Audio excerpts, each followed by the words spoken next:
né, um pentelho de esquerda.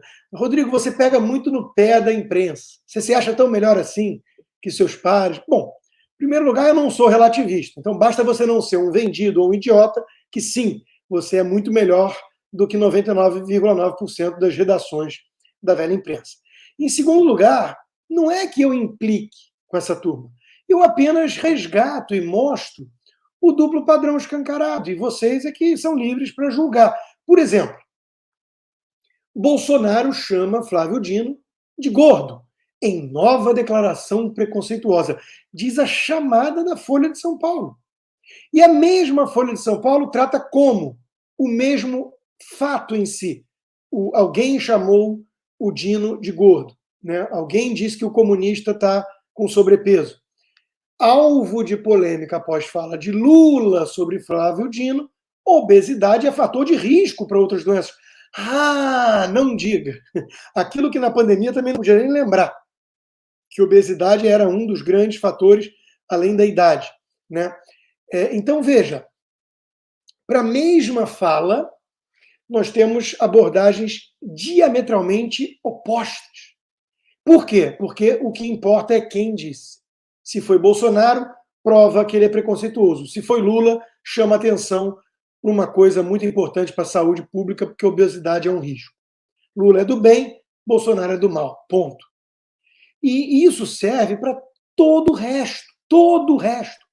Movimento identitário, de minorias, aquela coisa em relação às mulheres do PT, a forma como Lula se dirigiu a elas, né, mulher de grelo duro. Isso é legal até, no caso do Lula, ou elas ignoram as feministas, porque nunca foi sobre o que é dito. Nunca. Isso sempre foi um truque da turma do clubinho, da patota do selo azul, da Verinha, Miriam e companhia, para poder intimidar, calar, censurar gente de direita, para que tudo fique dentro de casa, dentro da bolha, uma espécie de simulacro de divergências, na verdade, dentro do clubinho tucanopetista. É disso que se trata. Então, eles protegem os deles e eles demonizam os adversários, que são a direita. Basta ver como a Joyce Hasselman mereceu um tratamento tão mais simpático, digamos assim, quando ela fez o L e passou a demonizar Bolsonaro.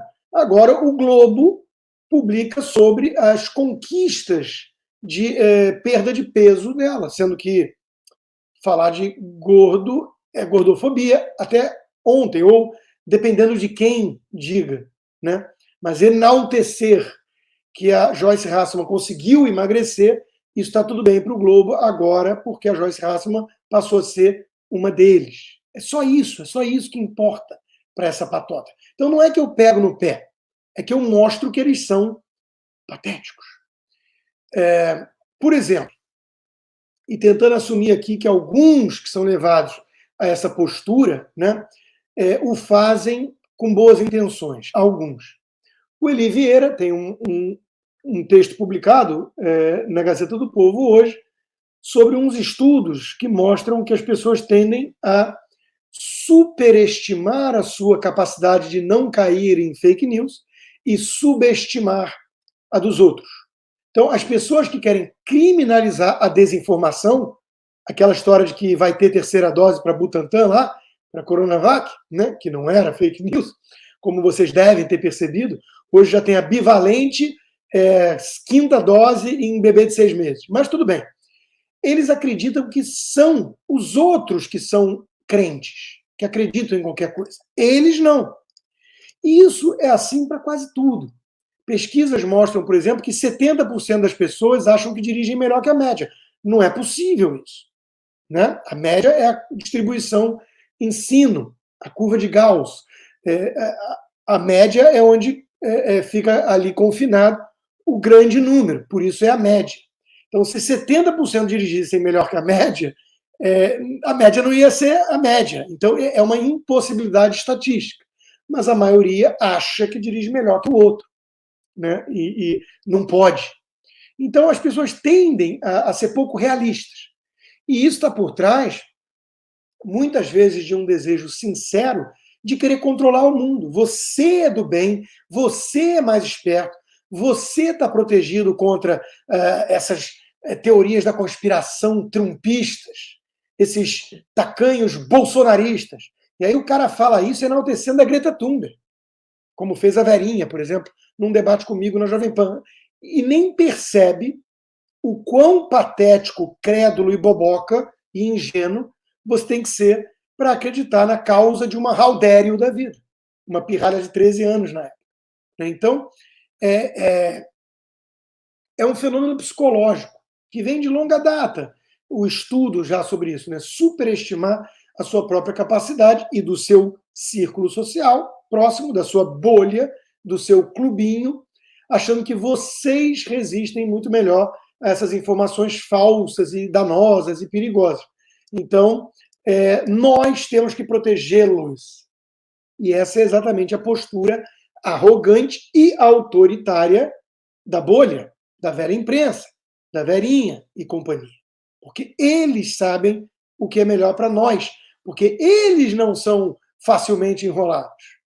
Por acaso, eles repetem as baboseiras de um bando de picareta, do Al Gore, mas eles que fizeram L, eles sim são pessoas imparciais, desprovidas de ideologia, pensam por conta própria. Nós não, nós somos gado. Veja que a Miriam Leitão acha que 82 executivos milionários do mercado financeiro são manipuláveis pelo Carluxo. Ela é que vai dar aula de como interpretar o que está acontecendo com a economia brasileira. Quer dizer, um sujeito que tem a limitação cognitiva e econômica, em teoria econômica, que tem a Miriam Leitão, se arrogar esse saber e querer dar aula aos executivos do mercado financeiro, mostra o quão descolada da realidade essa bolha consegue ser. Né? Então, conclui. Para os cientistas, atuar contra o alarmismo a respeito da desinformação e corrigir a percepção de que os outros são mais crédulos é importante, porque sustenta o apoio à democracia. Quem está ameaçando a democracia, portanto, é quem, orientado por uma crença falsa e arrogante e autoritária, de que é especial, de que é a última bolacha do pacote, a última Coca-Cola do verão, e que os outros são os tolos, os Homer Simpsons, como já se dirigiu ao próprio público, à própria audiência da Globo, o William Bonner, né, poda a capacidade desses outros de influenciar o poder e as direções do próprio país em que vivem. A legitimidade das decisões democráticas cai em função da irracionalidade percebida em outrem. Né? Então, veja, se você acha que está do lado de um bando de imbecil, é óbvio que você vai querer o quê? O controle para comandar a vida desses imbecis. Até que seja por simpatia. Por isso que eu digo, tem gente genuinamente de esquerda porque é arrogante e sem noção. Não necessariamente prostituta, vendido, ou oportunista, ambicioso e tudo mais. Existem os dois grupos. Mas tem o inocente útil. E ele, via de regra, é alguém que não tem simancol. Né? Um espelho sincero, um toque de um amigo. Falar, meu camarada, vem cá, entre nós. Miriam, vem cá, chega mais, Miriam. Vamos tomar uma gelada aqui. Sabe, assim, mercado financeiro, competitivo, pessoas a vida inteira ralando e a maioria fica no caminho. Então, eles não precisam, via de regra, das suas lições econômicas. Até porque você não entende nada desse assunto. Sacou? Então, alguém podia dar um toque, um tocar real. Mas, no caso da Miriam, a gente desconfia que não seja, né, um desses exemplos de equívoco sincero.